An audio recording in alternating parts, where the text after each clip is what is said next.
Olá, meu nome é Jéssica. Meu nome é Aline. E esse é o Criando Conexões, um podcast para famílias onde juntas iremos te ajudar a quebrar ciclos e ser ponte para seus filhos em um mundo tão desconecto como o nosso. Antes de começar, gostaria de convidar todos vocês para seguir a nossa página no Instagram, Evolução Positiva. Lá nós postamos todos os dias diversos tipos de assunto relacionado à educação respeitosa. E também todos os episódios, quando nós vamos gravar, quando já saiu o episódio, nós postamos lá na nossa página no Instagram. O episódio de hoje nós vamos abordar um assunto delicado, mas de suma importância para a nossa sociedade. É sobre a violência sexual infantil. E hoje nós temos uma convidada muito especial aqui conosco. Uma psicóloga, ótima profissional, com uma vasta experiência sobre isso. Bem-vinda, Aline. Obrigada pelo convite. Bem-vinda, Aline. Obrigada por aceitar se juntar conosco nessa jornada e trazer um assunto tão delicado e, ao mesmo tempo, com muitos tabus hoje em dia. Você podia começar falando um pouco sobre você? Bom, eu sou psicóloga clínica e também psicóloga do Tribunal de Justiça do Paraná. Aqui na comarca de Açaí, né, que é onde eu atuo, nós atendemos demandas dos municípios da comarca, né, que é Açaí, Nova América da Colina e São Sebastião da Moreira. E ali a minha função é todas as demandas relacionadas a crianças e adolescentes, desde a vara da infância e juventude, né, com questões de violações de direitos mesmo, negligência, abandono, maus tratos, escolar, na vara de família com ações de guarda, regulamentação de visitas, né, e também relacionado à vara criminal, nós temos o atendimento a crianças que são vítimas ou testemunhas de violência, de todos os tipos de violência, não só a violência sexual. E nesse trabalho eu desenvolvo o depoimento especial, que é quando a criança precisa vir, né, para uma audiência para participar, né, trazer as informações como vítima ou como testemunha. E nesse momento aqui na comarca, apenas eu, né, enquanto psicóloga que faço, que colho esse depoimento, né, no momento da audiência. Então, eu estou aqui há 12 anos, né, viemos para cá em virtude do concurso, né, eu e meu esposo, nós fomos aprovados no concurso do Tribunal de Justiça, então há 12 anos nós estamos aqui. Antes disso, eu trabalhei minha primeira oportunidade, né, enquanto psicóloga, foi com o recrutamento e seleção de pessoal. Isso, alguns anos atrás. Eu me formei em psicologia na Universidade Estadual de Maringá em 2006. Denuncio pouco, né?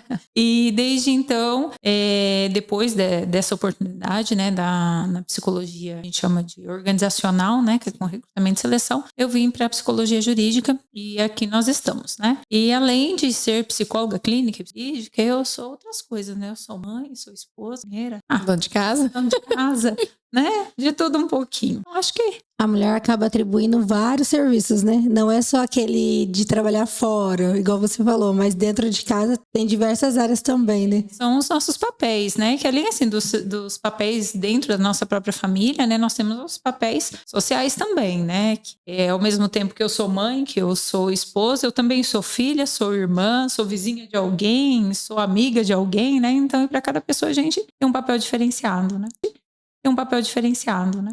Legal. Aline, fala um pouquinho pra gente sobre a gravidade dessa violência sexual infantil e adolescente, né? E por que é tão importante nós falarmos desse assunto? Certo.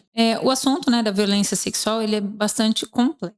É muito importante porque as consequências, né, para as crianças e adolescentes que são vítimas de violência, geralmente são muito danosas, né? A gente não consegue nem mensurar aonde vai chegar esses prejuízos, né? E a forma mais eficaz que nós temos de evitar que situações como essa aconteçam é na informação, né? Então é muito importante que a gente trabalhe com a informação, com a conscientização das pessoas, com a orientação das crianças. E às vezes a gente foca tanto em orientar as crianças para que as crianças saibam o que fazer, mas a gente precisa também que os adultos saibam o que fazer para proteger as crianças, né? Então a orientação, ela tem que vir de todos os lados, não só a criança que pode ser vítima ou testemunha de uma violência, mas também para a sociedade como um todo, para que eles saibam como fazer, como proceder diante de uma situação de violência. É que aqui a gente tá frisando a violência contra a criança, né? Mas existe contra a mulher também, né? Contra o adulto, contra o idoso. Sim. Então é um tipo de informação que eu acho que tem que ser passada, reforçada, estudada e vista todos os dias. E através de meios de comunicação e as redes sociais, que é o que a gente tem um alcance mais rápido e maior hoje em dia, né? Com certeza. E tem que quebrar esse tabu, né? Porque dentro da própria família, hoje existe ainda um tabu muito grande de estar falando sobre isso com a criança, principalmente o adolescente. Você vê muito isso? Sim, é muito comum as crianças não estarem orientadas da forma como deveriam, vamos dizer assim, né? Diante de situações que envolvam a violência, não só violência sexual, mas outros tipos de violência. E às vezes a criança acaba, aquela família, na verdade, acaba normalizando a situação de violência dentro das casas, né? Então, algumas situações de violência física, de violência psicológica, né? Moral, às vezes eles nem conseguem identificar que isso seja violência, né? Mas não deixa de ser. E a violência sexual em si, ela é muito, muito complicada porque às vezes as famílias não têm os vínculos necessários para trabalharem um assunto tão delicado, uma abertura com essa criança, com esse adolescente, né? Uma conexão mesmo para que se fale sobre esse assunto. Aí às vezes a família vai meio deixando as coisas acontecerem, esperando o momento certo para falar sobre isso, e não existe o momento certo, né? A gente tem que falar sobre educação sexual e sexualidade com as crianças conforme vão surgindo as necessidades de forma muito natural e não ficar esperando, né, aquele momento certo para que isso aconteça. Então realmente tem sim muito tabu, tem muitas crianças que passam pela situação de violência sem ter noção do que está acontecendo, sem ter ideia que aquilo é violência, né? Porque quando a gente fala em violência, a gente já imagina em dor e sofrimento, né? E a violência sexual, ela nem sempre dói. E ela nem sempre, naquele momento, gera um sofrimento para a criança que não sabe o que está acontecendo. Então, é muito delicado abordar isso, né? É necessário, na verdade, abordar isso em relação aos limites do corpo da criança, até para que ela consiga saber que, às vezes, um toque, às vezes, uma carícia que parece ser algo inocente, uma manifestação de afeto de alguém próximo, né? E que aquilo pode ser sim uma... E eu tava vendo um artigo falando que o abusador, ele de 85% a 90% das vezes é alguém conhecido. É alguém próximo, né? Da criança. Sim, a violência sexual infantil, ela é em torno de 90% dos abusos acontecem, a gente chama de abuso intrafamiliar. Não necessariamente só uma pessoa da família ali consanguínea, mas também pessoas próximas que a criança identifica como alguém muito próximo mesmo, muito familiar, vamos dizer assim, né? Então, dentro dessa estatística, né, desses 90%, geralmente estão pais, padrastos, tios, avós, irmãos, até mesmo vizinhos próximos, né? A pessoa que cuida, uma pessoa que frequenta a casa com muita frequência ali, né? Então, 90%, a estatística, né, diz que em torno de 90% dos abusos dessa forma integral. Então, o que a gente pode considerar o abuso? O abuso. E as diferentes formas dele, porque ele tem diferentes formas, né? Tem. Então, o abuso, primeiramente, a gente precisa identificar assim, esclarecer, que nem todo ato, né, sexual vai ser considerado um abuso. Nós temos aí uma divisão que a lei impõe, que funciona assim. Se o adolescente, né, criança ou adolescente, com 14 anos incompleto, tiver qualquer tipo, contato, né, de conteúdo de caráter sexual, é considerado abuso, independente de ser consentido ou não. Tá? Então, até os 14 anos, incompleto, né, 13 anos, 11 meses e dias, esse adolescente ou as crianças, mesmo que seja um namorado, mesmo que seja alguém próximo ali, que ela consinta, né, que aconteça esse ato, vai ser considerado um abuso sexual e vai ser tipificado como acima dos 14 anos. Aí já vem essa distinção de se for consentido, não é abuso sexual, tá? Porque daí às vezes vai ser um namorado, né, ou vai ser lá um ficante, enfim. Aí nessa situação já não se caracteriza abuso. Então, abaixo de 14 anos, qualquer ato sexual vai ser considerado abuso, independente de ser consentido ou não. E acima de 14 anos, se consentido, não configura crime. Tá? E o abuso, né, como eu já citei há pouco, nem sempre vai ser uma relação sexual. Pode ser um toque, pode ser uma carícia, pode ser uma brincadeira, né? Que às vezes o abusador usa esse termo, vou fazer uma brincadeirinha, não conta pra ninguém, né? Pode ser a exposição da criança a conteúdo sexual ou até mesmo presencialmente, né? Que a criança assista alguém tendo sexual, isso é considerado abuso. Nas redes sociais, atualmente, né? Que está sendo assim algo muito difícil da gente administrar, né? Que são os contatos pelas redes sociais, de fotos, vídeos, às vezes até palavras, né? Assim, por escrito mesmo, né? Às vezes as pessoas trazem conteúdo de ordem sexual. Então, existem assim diversas formas, né, de se configurar um abuso sem necessariamente existir a relação sexual em si. Às vezes o simples fato do abusador olhar para a vítima, desde que aquilo tenha uma intenção, né, de satisfazer a pessoa, pode ser só pelo olhar. Às vezes assistir o banho, ou assistir a criança se trocar, às vezes pedir para que a própria criança toque o próprio corpo. Se aquilo for identificado que está acontecendo para satisfazer a vontade, o interesse da pessoa,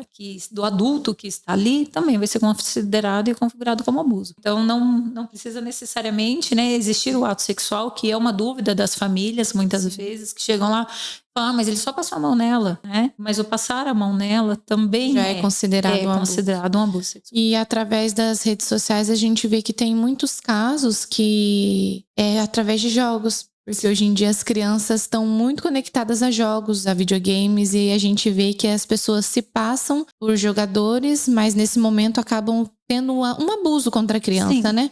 O chat dos jogos é um perigo, né? Eu sempre digo, às vezes as famílias se preocupam tanto com o Facebook, com o WhatsApp, né? Mas a criança tem acesso livre ao chat dos jogos. E lá a gente nunca sabe quem está do outro lado, né? Quem é o outro jogador. E além disso, desse contato entre os jogadores, né? Estão surgindo situações assim que a gente nem imagina. Um dia iríamos Poderiam viver. acontecer. Mas dentro desses jogos que se constroem, né, no Roblox ou em outros jogos também constrói casinha, não sei o que, os próprios personagens, né, às vezes uma criança convida a outra para entrar dentro da casinha, daí chega o bonequinho lá dentro da casinha e eles passam a ter um conteúdo sexual dentro da própria brincadeira, sabe, com os bonequinhos ali. Então é uma coisa que a gente tem que aprender a cuidar, porque aprender a olhar. Cada dia eles estão dominando de uma forma diferente. Sim. Eles procuram a forma mais acessível para chegar na criança, né? Para chegar na criança. E assim, a facilidade que a criança tem, né, de aprender tudo isso e de se conectar com as tecnologias, às vezes a gente sofre, né, para conseguir acompanhar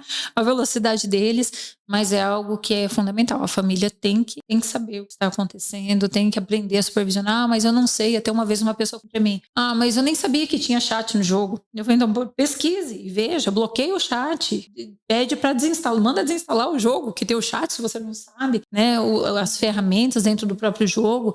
Mas a gente precisa ter esse cuidado e tem que supervisionar. Algumas famílias, elas acham que a supervisão seria só dos adultos, né, próximo daquela criança. Porque acontece muito de você ficar tão cismado. Ai, não, peraí, eu não conheço. Mas o que você conhece? Eu falo por mim, porque assim, nessa questão eu sou muito paranoica em todos os sentidos.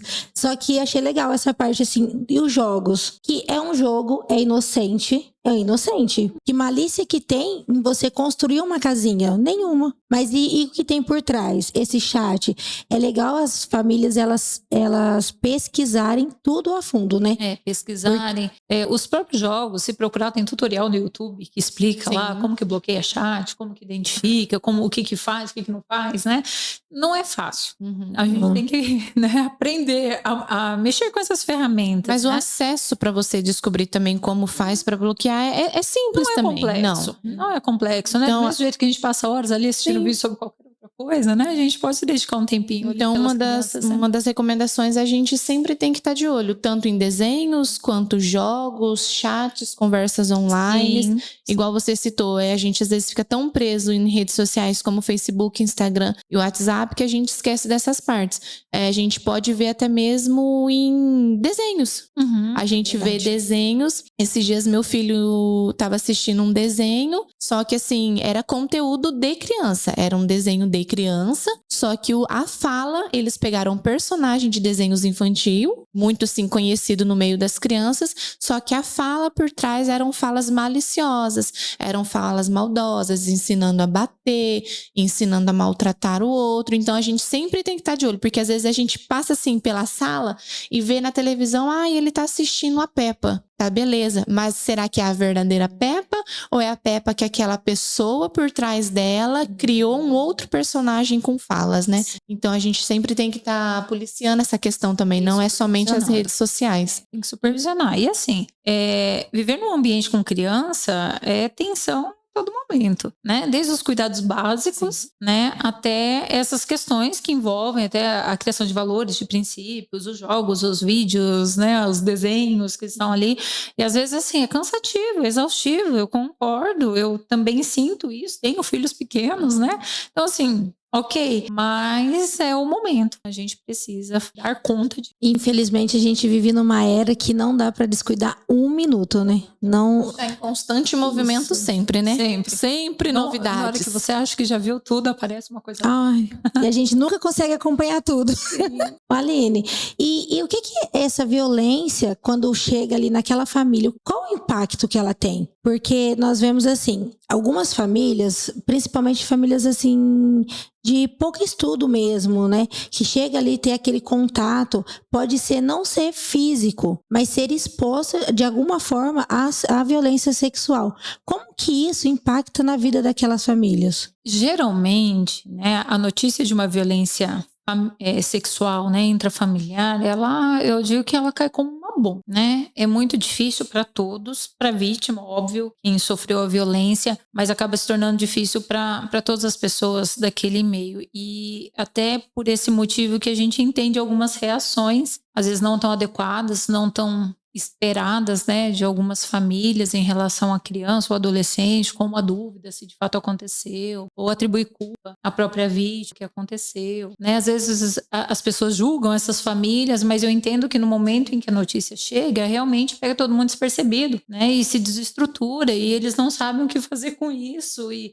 o que vai gerar de consequência isso, que às vezes vai ter que afastar uma pessoa do lar, ou às vezes vai até, sei lá, acarretar a prisão de alguém, e às vezes essa pessoa é quem trazia o sustento daquela família, ou é o pai de alguém. Então, assim, gera um caos. Muda a estrutura familiar completamente, né? Muda a estrutura familiar, e algumas famílias mais protetivas, né, vão com umas atitudes mais enérgicas ou até mais condizentes ali, né, com o fato. Só que existem famílias que não são tão protetivas, até por conta das condições socioeconômicas, de cultura e de instrução e tudo mais. Então, às vezes, eles não conseguem nem entender a gravidade de tudo. Ou já aconteceu, né, mas isso já aconteceu comigo, aconteceu com a minha ciclo, irmã, né? Bem, não é nada demais, né? A gente sobreviveu a tudo isso. Então, a forma, né, como a família vai lidar, ela é muito peculiar. Cada família entende, compreende, acolhe, protege a sua criança de uma forma, né? Qual que é a melhor forma? Cada um usa aquilo, cada família usa os recursos que tem para viver esse momento. Mas na maioria das vezes gera sim todo um transtorno e até uma dificuldade que às vezes já aconteceu da própria vítima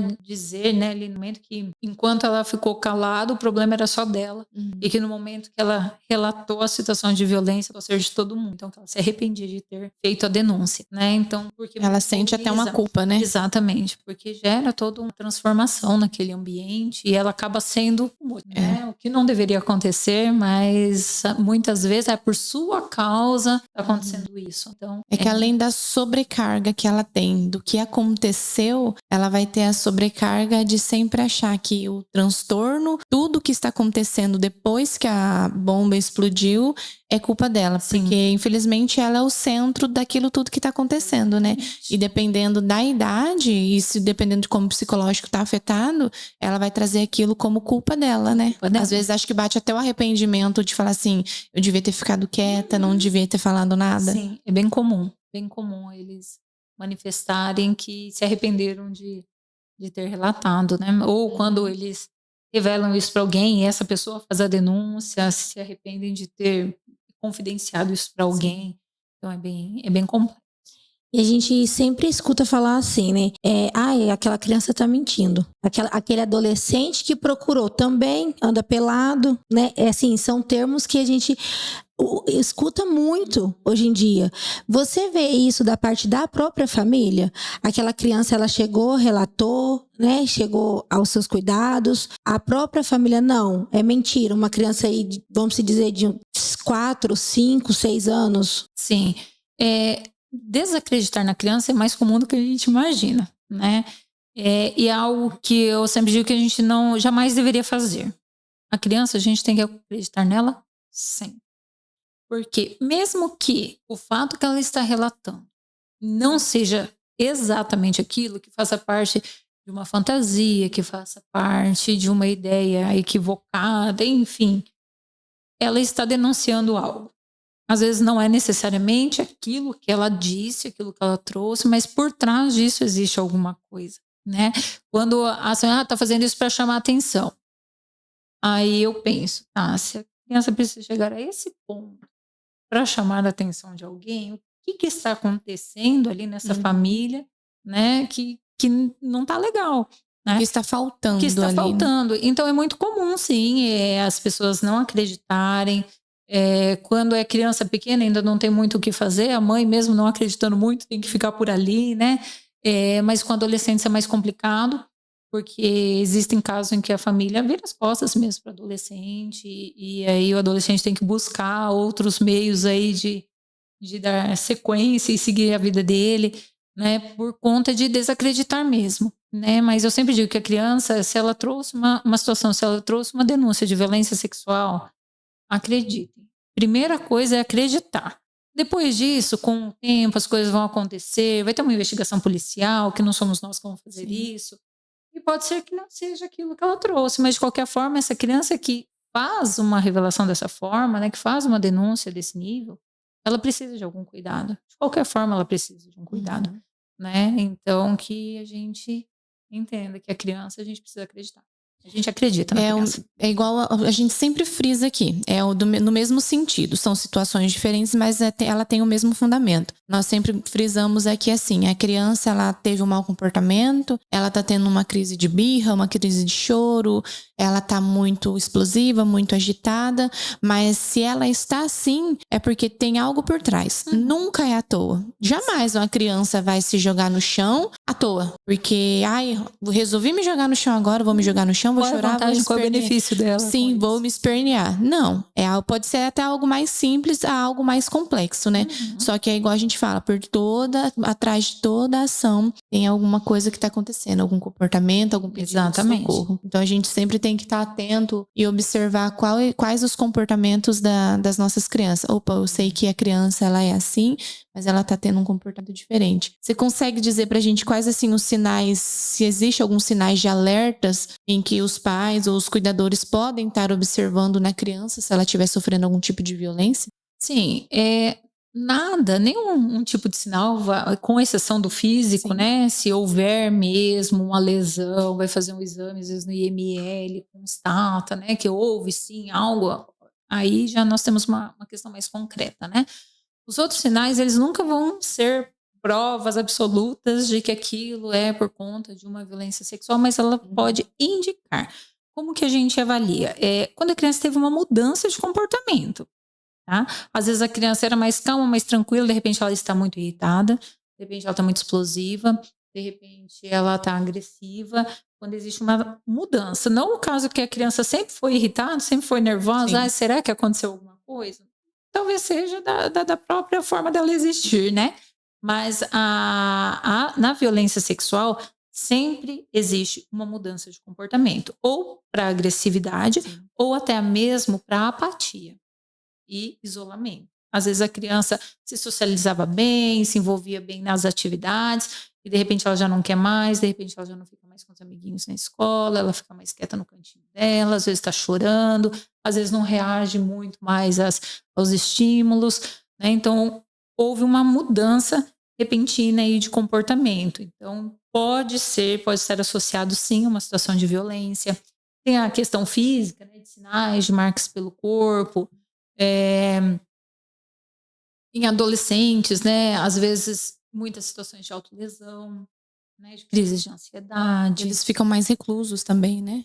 Mais fechados. Sim, quando eles começam, às vezes, ficar muito isolado no quarto, muito sozinho. Em relação às redes sociais, né? Quando eles começam a esconder o celular na hora que alguém passa, para ninguém ver o que ele está fazendo. Às vezes faz uso do celular em ambientes onde a gente não pode supervisionar. Tem pessoas que, adolescentes geralmente, né? Ou crianças um pouco maiores, que passam, quando o abuso é intrafamiliar, a evitar ficar em casa quando o abusador está lá. Aí ela começa a inventar desculpas para fazer coisas fora de casa, para não ficar ali junto com essa pessoa que pode vir, né, a atuar ali, né, ter uma ação contra ela. Então, assim, são muitos sinais que depois que vem a situação, ocorreu uma violência, tudo faz sentido. Daí as pessoas costumam falar, agora eu entendi. Ela realmente mudou, tal comportamento estava diferente, estava assim, né? Tinha mudado. Mas são sinais que o alerta houve uma mudança de comportamento repentina e sem motivo aparente, sem uma motivação. Porque uma coisa é uma criança ter uma mudança de comportamento, um adolescente, porque mudou de escola, porque mudou de cidade, porque teve a separação dos pais. Existe um motivo que pode ter trazido aquilo ali. Mas, de repente, a família está vivendo a rotina dela tudo normalmente, sem nenhum evento assim muito significante, e começa a acontecer uma mudança de comportamento, né? Então, essa mudança de comportamento sem motivo é um alerta, né? Não quer dizer, então, será que aconteceu? Sim. A gente tem que ficar mais próximo, né? Ficar mais de olho, observar melhor, procurar saber, entender o que está acontecendo, procura ajuda se precisar. Mais uma vez, frisando na importância daquele olhar observador por parte do cuidador. Não só dos pais, né? Mas sim de todos os cuidadores que estão envolvidos com aquela criança. Sim, escola. Às vezes o professor do treino de futebol percebe que a criança ficou muito briguenta de repente, né? Ou às vezes a babá que cuida em casa, né? Ou a pessoa que trabalha na casa percebe que teve uma mudança. Então, o olhar é de quem está enxergando a criança, né? O que acontece é que muitas vezes a gente vê, mas não enxerga. A criança está ali, a gente atende, socorre as necessidades básicas, mas a gente não consegue olhar com profundidade, né? E identificar que, de fato, aquela criança está pedindo socorro de alguma forma. Olha só que legal. Mais uma vez, né, Jéssica, falando assim, o que a gente sempre fala aqui, a importância da conexão entre educadores, família, com a criança, mais uma vez falando da importância de enxergar aquela criança de verdade, daquele contato, porque a criança ela precisa também se sentir confiante para poder falar, né? Quando a criança tem um bom vínculo afetivo com a família, facilita bastante até a questão das denúncias, né? Quando uma família é conectada, que a criança se sente segura, se sente protegida, ela trazer a informação de uma situação de violência que ela sofreu se torna bem mais fácil. Mas nós não temos só famílias protetivas, né? Como eu mencionei, tem famílias que não conseguem oferecer isso. E às vezes não é nem... acabamos julgando, né, às vezes as atitudes das famílias, mas às vezes eles não têm repertório mesmo para aquilo, para conseguir oferecer essa proteção, para criar essa conexão e esse vínculo, né? Então, quando isso não é possível dentro da própria família, a criança ela sempre vai se conectar com alguém. Se ela não sempre sentir, vai buscar alguém para segurança, se ela não né? conseguir isso dentro da própria casa, ela vai conseguir com a professora, ela vai conseguir com a mãe da amiguinha, ela vai conseguir com os próprios amigos, ela vai conseguir com a tia do lanchinho da escola. Ela vai se conectar com alguém que vai ser a pessoa de confiança dela. Aí as denúncias, né, as revelações de violência podem vir por essas outras Por pessoas. terceiros. Isso. Mas quando a conexão ela é bem estabelecida com a família, se torna mais seguro para essa criança trazer essa informação, né? E quando as informações da criança não são muito validadas pela família, não só em relação à violência sexual, mas, por exemplo, a criança, qualquer assunto relacionado à escola, né? E a família não valida, não dá muita atenção, não dá muita importância para aquilo, ela já percebe que se ela trouxer outros assuntos também não vão ser acolhidos, né? Não vão ser validados.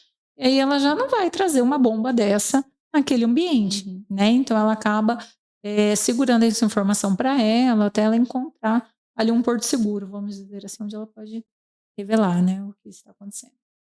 Que triste, né?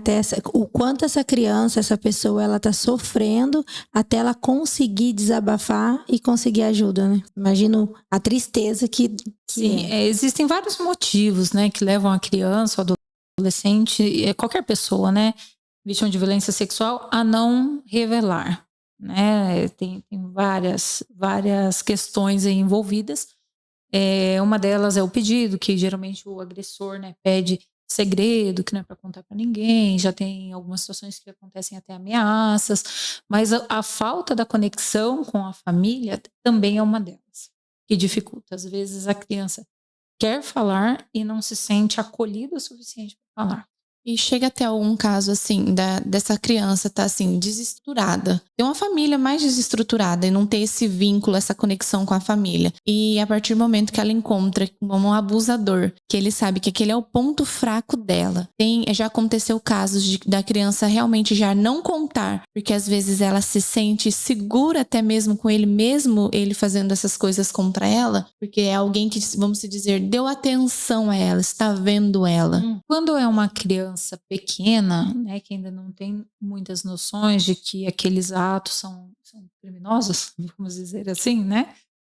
Pode acontecer. Os maiorzinhos eles já têm as noções, até mesmo porque tem na escola algumas orientações, existem campanhas, agora no dia 18 de maio, né, que é o dia de combate à exploração sexual infantil, então se faz muitos trabalhos, eles já entendem melhor de que aquilo ali não está sendo muito legal.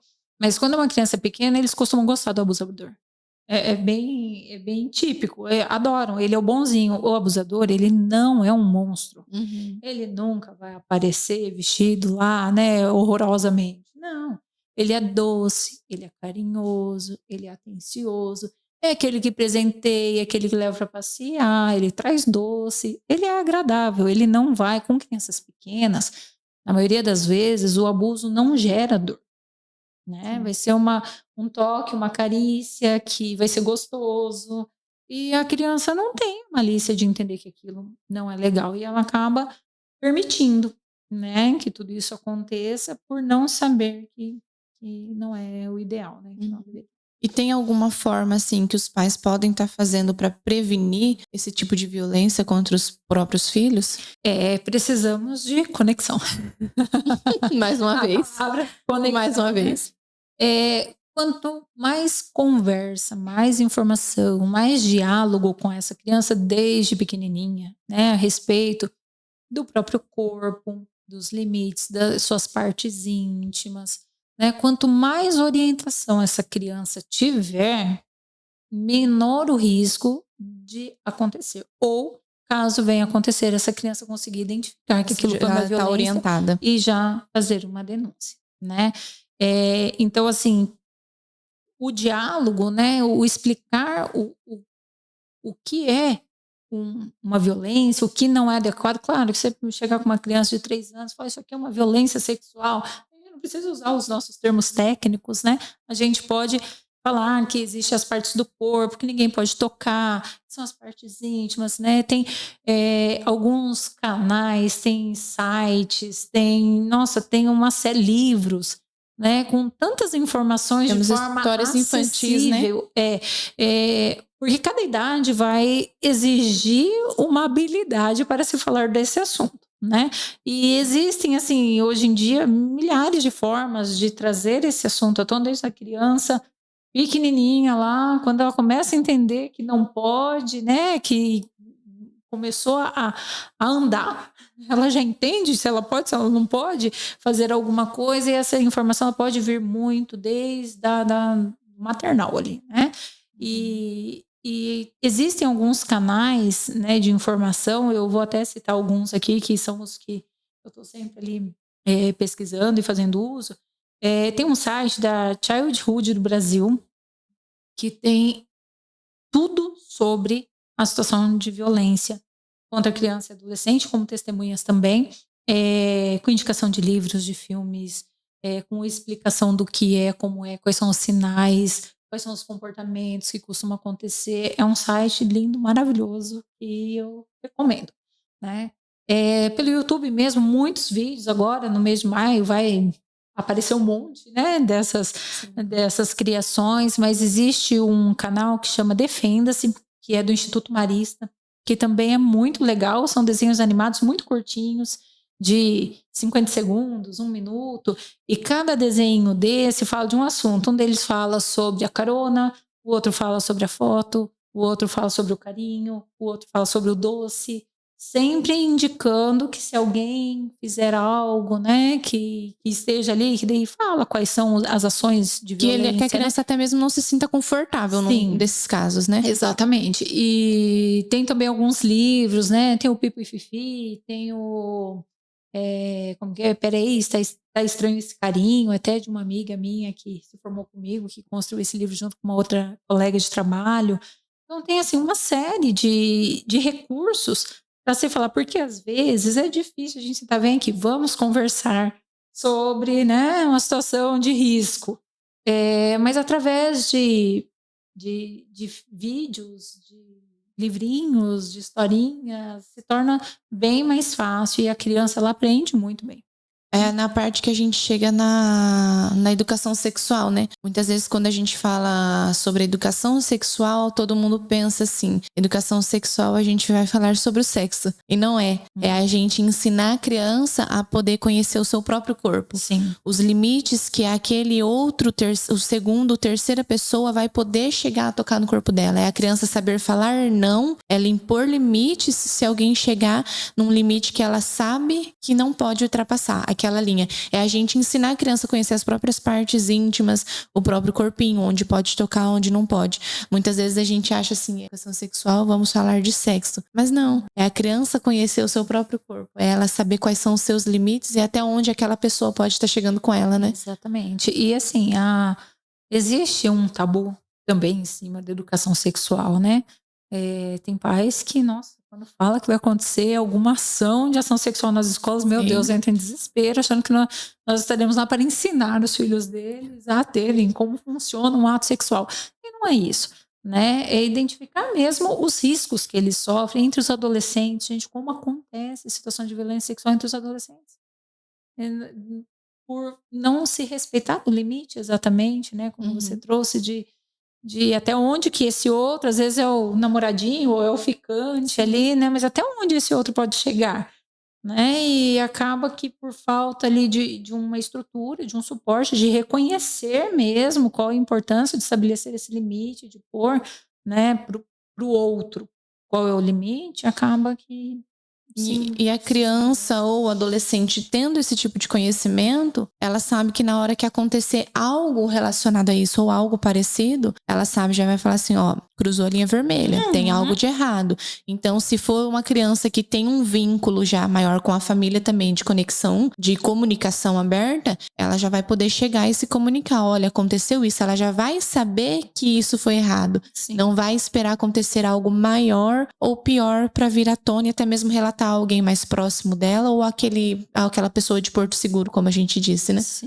É verdade. E, Aline, qual o apoio, qual o tipo de recurso que existe disponível para apoiar essas famílias que passam por isso? Sim. Quando existe uma situação de violência sexual, né, uma medida imediata que precisa e deve ser tomada de forma assim, prioritária é o encaminhamento da vítima para atendimento psicológico. A lei garante que esse encaminhamento seja prioritário para as vítimas de violência sexual. Esse encaminhamento ele pode se dar via pública ou particular, né? A rede de proteção vai dizer à família, né, que essa criança, esse adolescente vai ser encaminhado no atendimento psicológico. Se a família optar por fazer em caráter particular, tudo bem, ou então vai para a rede pública, né?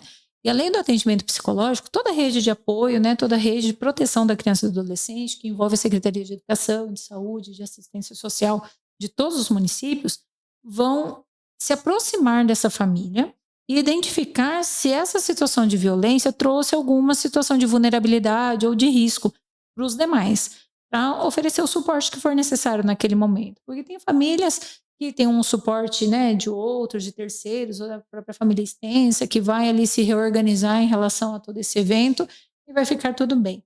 Mas tem famílias que se desestruturam muito, né? Eu teve situações da própria vítima me perguntar no momento do depoimento se a pessoa seria presa, porque ela estava preocupada que era só ele que trabalhava na casa e que se ele for preso, como que ia fazer? Né? Então, a rede de proteção da criança e do adolescente vai se aproximar dessa família, identificar quais são as necessidades, né? Se eles passaram por um período ali de alguma dificuldade socioeconômica, né? Às vezes fazer um encaminhamento de emprego, proporcionar algum curso para alguém daquela família, para que eles tenham renda. Então, assim, existe todo um suporte das políticas públicas mesmo, né? Para que essa família seja acolhida e protegida. Então, vem do próprio município, do estado, toda essa rede de apoio. Não é só de famílias e amigos, mas sim do, né? Sim. Aqui eu trouxe a atuação dos serviços públicos, né? Então, tendo-se o conhecimento de uma situação de violência, que sempre vai chegar, né? Via Conselho Tutelar, via Polícia Civil, Disque 100, ou às vezes chega lá pelo posto de saúde, pelo CRAS, pelo CREAS, né? Tem várias portas de entrada para denúncia. No momento que se tem a informação de que houve uma situação de violência, a rede entra em ação. Às vezes é uma família que não vai precisar desse suporte dos serviços públicos, mas se for, os serviços públicos já vão ser imediatamente acionados para darem o suporte para a família. A gente abriu uma caixinha de pergunta na página Evolução Positiva, nas redes sociais, para quem tivesse dúvidas, para a gente estar perguntando para você poder responder para a gente. De que forma, eu acho que até acabou sendo respondida, de que forma podemos intervir quando recebemos uma revelação espontânea? A revelação espontânea, né, o termo revelação espontânea, ele vem das formas de se receber a denúncia, né? E a criança falar sobre o que aconteceu, porque nós temos a revelação espontânea, temos a escuta especializada e temos o depoimento especial. São 3 formas diferentes dessa criança falar sobre o que aconteceu, tá? Então, a revelação espontânea é quando a criança chega espontaneamente para alguém e diz que sofreu algum tipo de violência. Pode ser para o médico, pode ser para a professora, pode ser para a tia da limpeza, né? Em algum lugar ela vai revelar espontaneamente. Essa revelação espontânea, ela precisa estar em lei, tem uma previsão legal disso, de que tem que ser feito o registro do que essa criança falou e ser encaminhada para a delegacia da Polícia Civil. Tá? Então, é de responsabilidade daquele que ela se sentiu confortável em relatar da procedência. Dar seguimento, né? Então, se ela relatou para uma professora, essa professora vai fazer o registro dessa revelação espontânea, vai encaminhar esse documento para a delegacia. Pode ser diretamente, a pessoa pode ir lá na delegacia fazer a entrega desse documento, ou pode ser via Conselho Tutelar, pedindo, né, para que o Conselho venha buscar esse documento e levar até a delegacia. Tá? Então, precisa ser dado seguir o fluxo, né? Nós temos, na verdade, aqui no município, não, na nossa comarca, existe um fluxo de atendimento de crianças vítimas ou testemunhas de violência. Desde que surgiu a lei, né, que garante às crianças, né, a revelarem, a serem ouvidas, né, de uma forma protegida sobre a situação de violência, foi exigido que se criassem, né, esses serviços no Brasil inteiro. Então, aqui em Açaí, nós criamos um fluxo que atende às nossas necessidades, de acordo também com a nossa realidade, né? Então, esse fluxo, ele sempre vai chegar uma informação via Conselho Tutelar, Polícia Civil ou pelo Disque 100, que é uma forma de se fazer uma denúncia anônima, né? E o Disque 100, ele é realmente anônimo, tá, gente? Às vezes, mas vão saber que fui eu. O Disque 100, ele nem CAI aqui em Açaí tem uma central que recebe essa informação, que vai remeter para o local onde essa violência aconteceu e é verdadeiramente anônima, tá? E esse fluxo nosso, né, de atendimento, ele vai dar essa sequência. Que chegou lá a informação que a criança foi vítima de algum tipo de violência, ela vai ser encaminhada para uma escuta especializada. Nós temos aqui na comarca profissionais capacitados em todos os órgãos em escuta especializada. Então, se acontecer uma situação de violência, essa criança precisar ser ouvida de uma forma especializada para entender o que aconteceu, até para auxiliar, né, as questões de investigação e tudo mais, essa criança vai para a escuta, que é uma forma protegida dela ser ouvida, um profissional capacitado que vai fazer esse atendimento. Né? E depois disso, segue o fluxo do inquérito policial e depois pode ser até que vire um processo judicial, mas daí já é uma questão mais técnica, né? Mas existe toda uma estrutura montada para garantir que a criança tenha, né, toda a sua vida protegida, né? E a gente sempre diz que essas ações, elas têm a função de proteção. Né? Muitas vezes falam assim, mas a pessoa vai ser presa. Não, a nossa preocupação não é se a pessoa vai ser presa ou não vai ser presa. Eu não sei o que vai acontecer, porque não somos nós que definimos isso. Né? O que importa é que essa criança seja protegida. Então, se tem uma situação de violência, a gente tem que tomar as medidas imediatas para que ela saia da situação de violência. Né? E isso é feito dentro desse fluxo de atendimento. Então, é uma coisa assim, muito séria, que funciona muito bem. Né, já faz desde 2018, né, já estamos aí com praticamente 6 anos de trabalho aqui na comarca e é um trabalho muito bonito que vem sendo realizado. E se chega assim a um momento assim que uma criança chega para você e revela o que tá acontecendo e não é com ninguém assim da família, é alguma outra pessoa. Qual é a orientação? Essa pessoa que teve essa revelação da criança, ela já tem que procurar diretamente esses órgãos que você falou, Conselho Tutelar, Polícia Civil, Disque 100, ou ela pode estar indo atrás da família? Olha, é bem delicado. Na verdade, a informação, a denúncia, ela tem que chegar.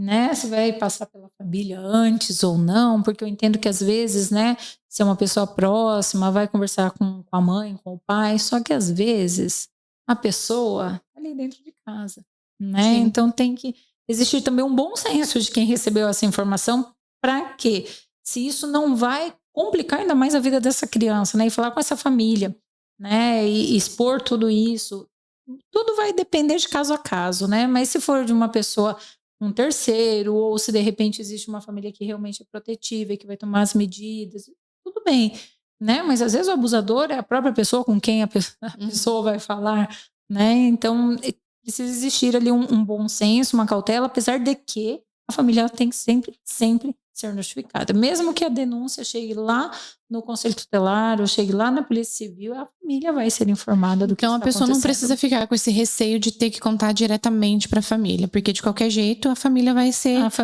avisada. Porque às vezes a pessoa tem medo de chegar na família e contar e achar até que é uma invenção da própria pessoa que está falando, né? Sim. De qualquer forma, em algum momento a família vai ser cientificada do que está acontecendo, até por conta da proteção dessa criança.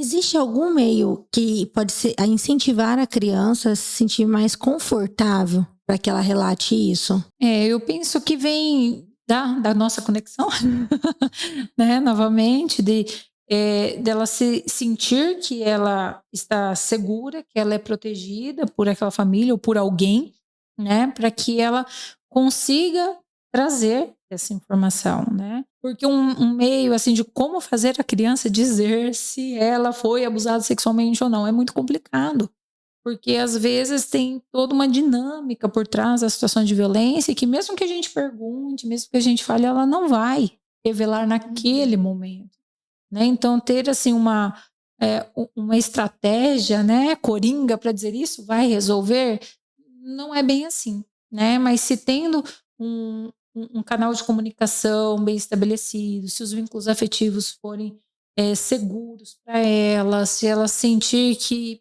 pode trazer aquela informação ali naquele espaço familiar, ela facilita, né? Não quer dizer que vai acontecer, mas facilita bastante para que a criança possa trazer essa informação. ela tem que se sentir segura. Porque sem essa segurança, ela nunca vai falar. Ela pode guardar para a vida toda esse segredo, como de fato acontece com muitos adultos que a gente vê que relata, né, agora, na vida adulta. Igual você falou no começo, nem achava que isso era uma violência, né? Pode acontecer dela não ter oportunidade de falar, não tem coragem de falar sobre isso e levar, né? E guardar isso para ela mesma e seguir aí a vida carregando, né, todo esse peso. E uma coisa que é muito importante para as famílias, né, é que caso exista, né, uma situação de violência, que a primeira coisa é a gente acreditar na criança e na adolescente, naquilo que aconteceu, acolher, buscar auxílio profissional, psicólogo, psiquiatra se precisar, porque às vezes tem crianças e adolescentes que desenvolvem transtornos psiquiátricos sérios por conta de consequências, né, de uma situação de violência, e que a gente jamais julgue essa criança. Porque é muito comum, no momento em que faz a revelação, já começar assim. Porque você não correu? Mas por que você não gritou? Por que você não chutou ele? Porque você não contou antes? Por que você não contou antes? Né? E aí a criança vai entendendo que se eu tivesse chutado, né, não teria acontecido. Então, a culpa é minha. Eu deixei acontecer. Então, julgar ou atribuir culpa à criança, seja por conta da roupa que estava vestindo, que seja independente do que tenha acontecido, né? A gente precisa entender que a vítima, ela nunca tem culpa, né? Que o agressor, ele tem plena consciência do que ele está fazendo. E ele fez por iniciativa dele. Então, a criança não pode ter culpa de um ato praticado por uma outra pessoa que fez isso intencionalmente. Então, essa criança, esse adolescente, ele sempre vai ser uma vítima, né? E a vítima não tem culpa. E a gente precisa tirar isso, né? Que eles carregam já naturalmente essa culpa, né? E que se entenda que quem tem que ter algum tipo de culpa ou ser responsabilizado pelo ato é o adulto que praticou, né? E não a criança que foi vítima. E é tão complicada essa questão da culpa que às vezes a criança foi vítima de violência sexual quando criança, bem pequena, na primeira infância, e ela teve ali uma sensação gostosa mesmo, né? Por conta da forma do abuso. E depois ela passar a se sentir culpada de ter gostado de ter sido abusada, né? Então, assim, são comprometimentos de ordem psicológica, de ordem física, de ordem social, intensos, e essa criança, ela não deve, né? Esse adolescente, ele não deve carregar essa culpa de ter permitido que uma situação de violência aconteça. Se eu tiver errada, você me corrige. Mas assim, igual nesses casos, que daí quando é algo que não é tratado, que a criança, ela cresce sentindo que ela sempre foi a culpada. Quando ela tiver numa vida adulta, com uma relação, e ela tiver um relacionamento tóxico, ou até mesmo um relacionamento abusivo, assim, psicologicamente, emocionalmente, não só sexualmente, ela sempre vai continuar se achando a culpada da história, achando que ela merece. Sim, ela pode transformar, criar essa verdade na vida dela, né? Cada um vai lidar de uma forma com a situação de abuso, né? Tanto é que eu atendo ali crianças, até esses dias eu falo assim, mas tem muito? Toda semana, né? Toda semana existem depoimentos especiais. Tem semana que nós fazemos 2, 3, 4, né? Mas toda semana nós temos ali uma audiência, um depoimento especial de alguma criança ou adolescente que foi vítima de violência, né? Então é algo assim muito comum. E cada uma das vítimas, né, reagem de uma forma à situação de violência. Então também as consequências não são possíveis de serem identificadas e esperadas, né? Mas pode, sim, por conta de uma situação de violência, dela se sentir culpada, dela se envolver em um relacionamento tóxico, pode. Ela pode vir a ter graves dificuldades de vida sexual na vida adulta? Pode também. Ela pode desenvolver uma hipersexualidade por conta desses acontecimentos? Pode também. Pode não querer ter contato sexual com ninguém nunca mais na vida? Pode também. Então a gente não consegue medir, mas pode acontecer. Uma pergunta que veio aqui que eu não sei nem se, na nossa caixinha, que eu não sei nem se ela tem uma resposta certa, uma resposta correta. Mas uma das perguntas é se existe alguns sinais de alerta em que os pais podem estar observando quando eles vão procurar alguém para cuidar da sua criança, um cuidador. É bem complicado, né? Eu penso assim, uma pessoa, claro que antes de se conhecer, de saber como essa pessoa atua, é um pouco difícil da gente conversar com alguém e falar, acho que você vai dar certo. Só de olhar Pela sua conversa, né? Não existem sinais dessa forma. Mas assim, se é uma pessoa, né? Primeira coisa, a gente precisa buscar referências das pessoas. Para tudo a gente busca referência, por que não para alguém que vai cuidar do nosso filho, né? Ali é mais importante ainda. Buscar referência, entender se essa pessoa respeita a intimidade, a privacidade da criança que ela cuida, né?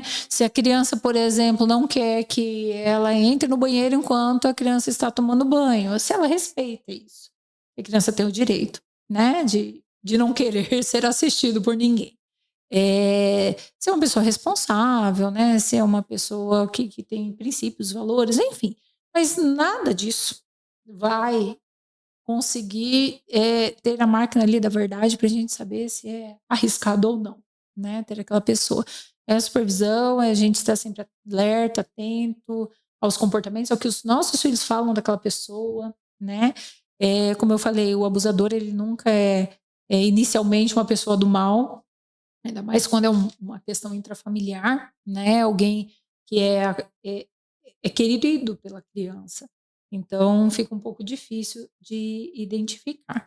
Uma questão que me veio agora e que eu acho bem importante a gente falar é o quanto a gente tem que ter cuidado com as manifestações de carinho e de afeto com as crianças. E quanto a gente tem que respeitar os limites deles. Por exemplo, a questão da criança ser obrigada a abraçar e beijar todo mundo na hora que chega, na hora que sai, o tio, a avó, o amigo, o conhecido do pai que ele viu uma vez na vida, né? E às vezes as famílias, as pessoas cobram, vai lá, fala oi pro tio, dá um abraço no tio, né? Dá um beijo lá na amiga de não sei quem, né? E o quanto isso pode ser arriscado, porque se a criança ela se habitua a ser obrigada a receber esse tipo de contato físico, né? Ela pode ter dificuldade de identificar uma situação de violência. Porque às vezes vem dar o abraço, dar o beijo de um jeito que já fazem os outros e às vezes um pouquinho diferente, mas ainda assim acha que está tudo bem. Então, quando que a gente tem que respeitar quando a criança não quer ter contato físico com as pessoas, né? Eu uso o exemplo que eu não saio abraçando e beijando todo mundo que eu encontro. Tem outras formas de eu cumprimentar essas pessoas. Oi, tudo bem? Apertar a mão ou só dar um sorriso já é o suficiente para eu não ser mal educada. Porque às vezes fala, é mal educado, nem abraça. Mas por que essa criança precisa abraçar? Por que essa criança precisa beijar? Né? A gente acaba diminuindo as sensações e os limites da criança, achando que por ser criança tem que aceitar tudo. Né?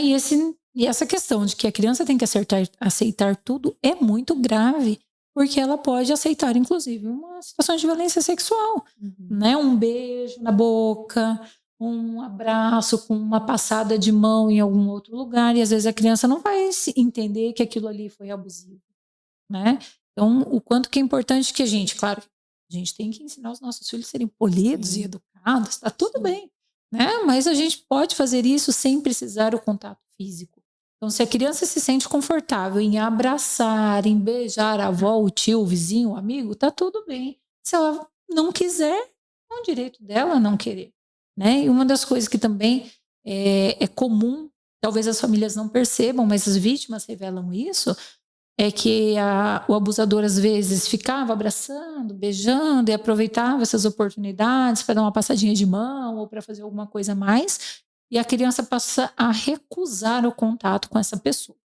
Né? Eu parei de chegar perto, todo dia que ele chegava eu não cumprimentava, de manhã eu tentava escapar antes dele chegar perto de mim. Então existe uma mudança de comportamento, que antes a criança aceitava o carinho, né, o toque, e de repente ela não quer mais o toque daquela pessoa. Não quer dizer que, meu Deus, aquela pessoa é um abusador, mas pode também ser um sinal de que algo não está confortável para ela. né? E a gente vê muitos exemplos, assim, de questões de abuso em festas de final de ano, né? Que é aquele momento que reúne a família inteira, que é o momento que você sai de férias. E um dos exemplos da gente que você citou, de respeitar os limites da criança, os desejos e as vontades dela. Chega o final do ano, a época que a gente tem o Papai Noel. É muito comum a gente ir tirar foto com o Papai Noel e falarmos para a criança sentar no colo. Só que, infelizmente, tem crianças que não gostam de sentar no colo ou até mesmo que não querem tirar foto ou choram. Mas qual o primeira reação nossa? Não, vai lá sim, não tem problema, senta aqui que não sei o quê. Mas se ela começa a aceitar, porque o adulto só falou para mim sentar, eu devo sentar aqui para tirar foto, é um momento propício que no futuro, por exemplo, se acontecer algum caso de alguém pedir para ela sentar no colo e a pessoa for dar uma passada de mão mais a fundo nela, ela vai achar comum, porque naquele momento da infância dela foi permitido. Foi permitido. É normal, é comum sentar no colo do Papai Noel. Então, se aparecer uma outra pessoa e quiser que eu sente no colo dele também, tá tudo bem. Sim. Né? Tem crianças que vão ter já uma percepção, crianças que já gostam, vão estar orientadas e tal, de repente já vão perceber que não é legal. Mas para uma criança pequena que não consegue distinguir entre sentar no colo do Papai Noel ou sentar no colo do tio do vizinho, né? Não dá para deduzir que eles vão conseguir fazer essa distinção de que com o Papai Noel pode, mas que com o outro não pode, né? Então isso e não fica muito claro, né? As famílias não costumam chegar a esse nível de lucidez, né? De dizer, olha, ô Papai Noel, você pode chegar pertinho dele e tudo mais, mas as outras pessoas não, né? Então a criança vai entendendo pelo contexto. Se pode, então tá bom, não tem problema nenhum. É o momento, então, que a gente deve escutar a criança e não por nossa vontade. Eu quero que a minha criança tire foto com aquele Papai Noel porque é bonito, porque é tradição de todos os anos. É você perguntar primeiro, porque às vezes a gente espera na fila de horas e chega no momento aquela criança, ela não quer. Então, a recomendação é que antes de qualquer coisa, você fala assim, olha, nós estamos indo em tal lugar, tem um momento de tirar foto com o Papai Noel. Você quer? Você sente à vontade? A criança vai dizer que sim, tudo bem, você leva. Agora, se a criança fala que não, se ela recusa, a gente tem que saber respeitar. Né? E às vezes a questão, mas precisa chegar tão pertinho do Papai Noel? Não, você quer ficar só do lado dele pra gente tirar foto? Porque a gente entende essas memórias de infância, né? Nós, enquanto mães, a gente quer ter o registro, né?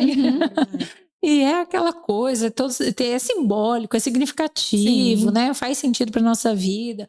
Então a gente pode, de repente, negociar, tá? Você não quer ficar muito pertinho dele, mas você fica em pezinho do lado, então... Ou então a mamãe e o papai tira com você. A mamãe e o papai tira. Tudo bem, vamos construir essas memórias de uma forma saudável, né? Sem que essa criança se sinta pressionada a fazer algo que ela não quer. Porque essa questão de aprender a fazer as coisas de forma pressionada, né? Pode se tornar uma verdade na vida dela. E aí passa a se tornar vulnerável, vamos dizer assim, né? Por aqui acabou as perguntas, mais alguma pergunta? Por enquanto só vieram mais algumas, mas elas já, pelo que eu li aqui, elas já foram respondidas no decorrer da conversa. Infelizmente, a gente acabou, porque tem muito, assim, se deixar a gente fica horas. O assunto, assim, é abrangente, tem muita coisa para ser falada, só que a gente espera que o pouco que a gente trouxe nesse episódio tenha dado uma clareada nas dúvidas, uma clareada na mente de quem tem dúvidas, ou quem quiser conhecer sobre mais. A gente pode estar abrindo mais perguntas, manda perguntas pra gente no direct. A gente pode estar perguntando pra Aline, ela pode estar indicando pra gente até mesmo outros profissionais, né? Mas a gente agradece a participação. Eu que agradeço o convite, foi um prazer estar aqui com você. Aline, obrigado por dispor do seu tempo, do seu conhecimento. Lembrando que todas essas perguntas que ela respondeu, nós vamos deixar no destaque da nossa página, né? E olha, Deus abençoe, muito obrigado. Clareou, ajudou muito. Eu que agradeço. Uma conversa leve, descontraída e que a gente conseguiu sanar bastante, sim, dúvidas, né? Foi que a gente tem no dia a dia. Pessoal, se você tiver alguma dúvida, pode estar mandando mensagem pra gente no direct, pode mandar mensagem no WhatsApp. A gente entra em contato, a gente responde tudo. E se você quiser saber mais um pouquinho dos próximos episódios, é só ficar por dentro das nossas redes sociais e acompanhar os nossos próximos episódios na TV Vale do Sol. Tchau. Obrigada.